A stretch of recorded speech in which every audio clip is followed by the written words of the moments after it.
It's about time that I finished this dollhouse. I bought this dollhouse at a yard sale as a kit in a box for $150. It costs a lot more than that off the shelf.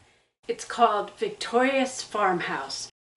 But we've got a little roofing here, an edging there, and there'll be some shingling here. And then of course we have the gabled roof, and we need to shingle the roof.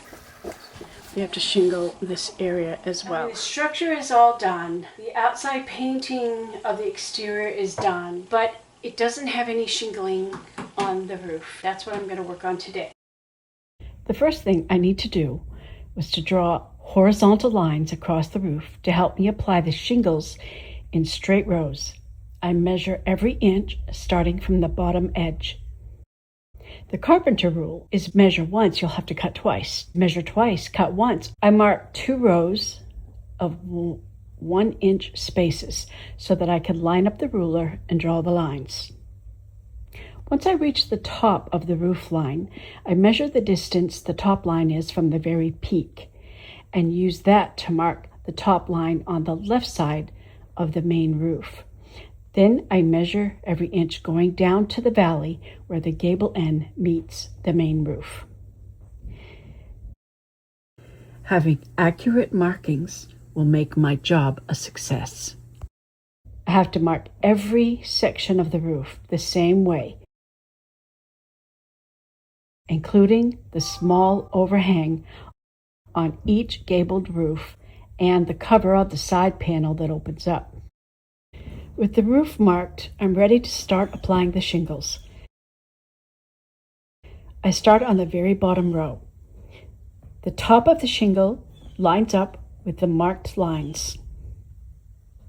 On the valley, I have to cut the shingles at an angle. I like to work different rows at the same time. It gets boring just doing one long straight row, so I start a second row once I'm halfway through the previous row. All my crafting projects have to be CAD approved. The kit came with a large bag of shingles. Most of the shingles are about the same size. Some are lighter, some are darker, some have more grainy texture to them. They're basically the same size, most of them, but there are a few that are extra large, so it's a good idea to pull those out. You might need one to fill in an area. Goofed up right here. Right here, this seam is close to that, and this seam is close to that. And I didn't notice it when I was doing it. Typically, you don't want the seam to be so close to the other or to be in the same place. It is best to put this seam in the middle of this shingle. I know this will never be outside. The rain will never get on top of it, but this is Sheto, my crafting buddy. She usually hangs out with me when I craft. Because the shingles are so thin, they want to curl up with the liquid glue. I am using tacky glue. It is my favorite craft glue. I use it for everything, for card making, for dollhouse creations, any kind of craft project. This is my #1 favorite glue. It's just my preference. I like how it dries on my fingers and it'll just peel off rather than leave my fingers sticky, because it's hard to do things when you have sticky fingers. But because of it's a liquid glue, and these shingles are super thin. They're very, very thin. They're so thin that you can just break them with your hands. They will curl up, so I'm using a stick to press down, to hold down the shingles to give them time to dry flat.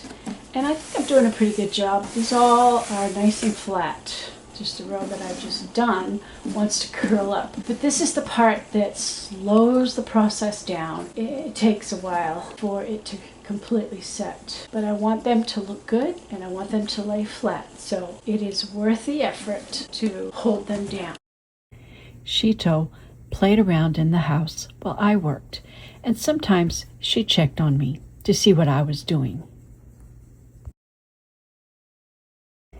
I must admit, she is irresistible, even to my husband. For the angled cuts in the valley, I always dry fit to make sure that my cut will work.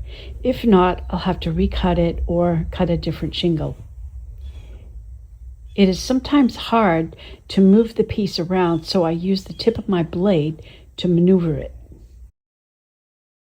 The first two shingles need a bit cut off at an angle before a full shingle can be placed in the row. I lowered my table as low as I could, but the house is so tall. I had to stand up most of the time while working the roof.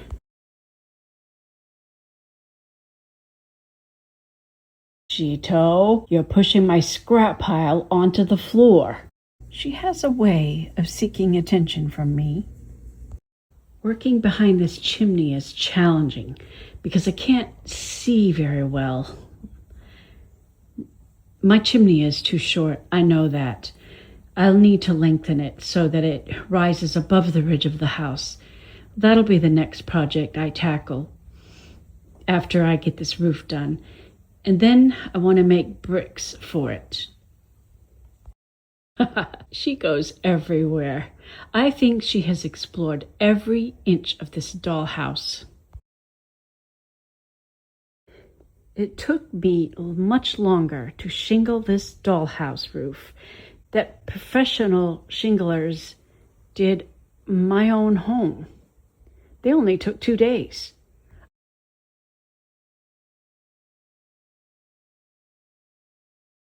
I worked on this roof for several days, maybe even a couple of weeks, with my faithful companion hanging out with me. The front of the house took the longest. To break up the monotony of working the larger side of the roof, I switched to doing the little side roofs under the gable ends. It just felt good to get a section completed. I finally got it done. The big front is finished.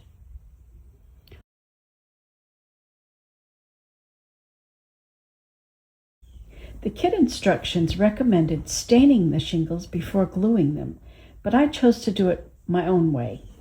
My thoughts are that the stain may make them curl. I wanted to stain them flat, already glued down. I am finally done putting up all the shingles.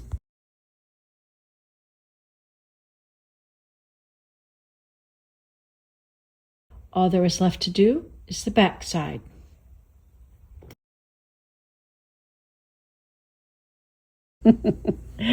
What a silly cat.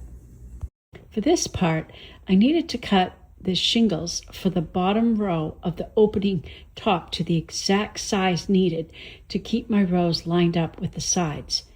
That is where my guideline was most useful. I cut 2 from 1 shingle.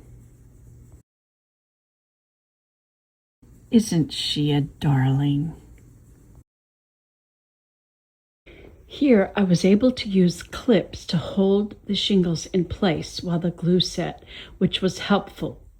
It made the work go much faster. Plus, this is the open side. This is the side that will get the most use, where hands go in and out. And I want to make sure that these shingles around the opening edge are very secure and they won't get bumped off. For the second row up from the opening, I could use larger clips to hold the shingles. That worked great. Sheto loves to watch my hands work, and I do enjoy her company. And then I invented another tool to help hold that top row in place. With 2 of them and the aid of a wide craft stick, I could glue and hold several in a row on that top of the top row. While I waited for them to set, it gave me time to pet my patient cat. I love her. This back side was done quite quickly. I'm glad that I started with the biggest side first and saved the easiest, shortest side for last. Isn't it funny how often Sheto looks directly at the camera as if she knows? Perhaps she wants to be a YouTube star. Well, the last shingles are up.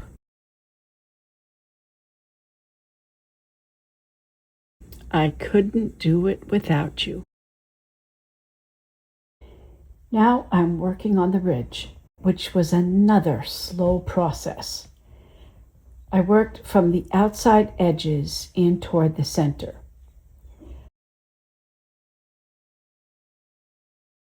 What do you think, Sheto? Is it done right? Once I passed the top of the front gabled peak, I could start on the gable roof, working from the back toward the front. That gave me 3 locations to work at the same time. I held the freshly glued shingles in place with masking tape while I went and did something else while waiting for the glue to set. After many days of work, the shingling is done. So I masked off the painted parts of the house with plastic and painter's tape to get ready to stain the shingles in place. My cat wasn't happy that she couldn't get into the house during this part, but it didn't take me too long to stain it, even though I was working with a very small brush. This is the brush that I use for dirty jobs, because I don't want to destroy my bigger brushes. I do wash the brush out with paint thinner afterwards, but that can also bring wear and tear on brushes. Also, staining rough shingles or wood brings wear and tear on a brush, so I don't want to use a good brush for this job. I chose for my stain a light gray. I felt that a soft, subtle color would work best with the pastel colors of the house. I didn't want a dark, heavy feeling for roof color. The house is done. It just needs the finishing touches. So for the next several videos, I'm going to be working on finishing this house. And I may make a few changes as I go along. I hope you join me and that you enjoy the process. Stay tuned for more videos as I work on finishing this dollhouse. Thanks for watching.